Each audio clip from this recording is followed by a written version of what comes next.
Agaw buhay na pero hindi sinukuan ng nakapulot sa kanya ang isang aspin sa Leyte. Ang asong inabandona noon, pinanggigigilan na ngayon sa Spain. Nakatutok si Rafi Tima. Sa itsura pa lang ito ni Tokoy, hindi raw inakala ni Elizabeth na mabubuhay pa siya. Nirescue ni Elizabeth ang aspin na ito mula sa isang kalye sa kanilang probinsya sa Leyte. Ngayon, ito na si Tokoy, malusog na malusog at namumuhay ng masaya kasama ang kanyang fur mom sa Espanya. Advocacy ngayon ni Elizabeth sa pamamagitan ng kanyang vlog. Dumami sanang mag-rescue sa mga inaabandonang aso, lalo na ang mga aspin o asong Pinoy. Para maipakita po sa lahat na pwede naman po palang pahalaga natin ang asong Pinoy. Hindi lang po yung mga may breed. Aminado si Elizabeth, mahirap sa umpisa ang mag-alaga ng rescue dog, lalo na sa kondisyon noon ni Tokoy.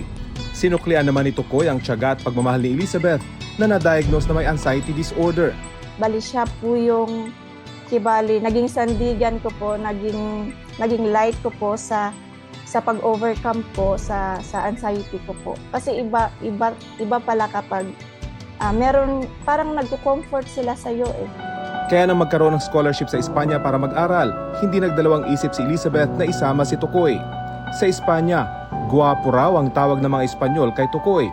Pinoy na Pinoy raw ang ugali, tulad ng iba pa nilang aspin sa probinsya. Loyal at napaka-adventurous at napaka-protective din po pala nila kasi maraming beses na ng aspin na yon na niligtas yung mga kuya ko sa ahas po, mga 3 beses po ata.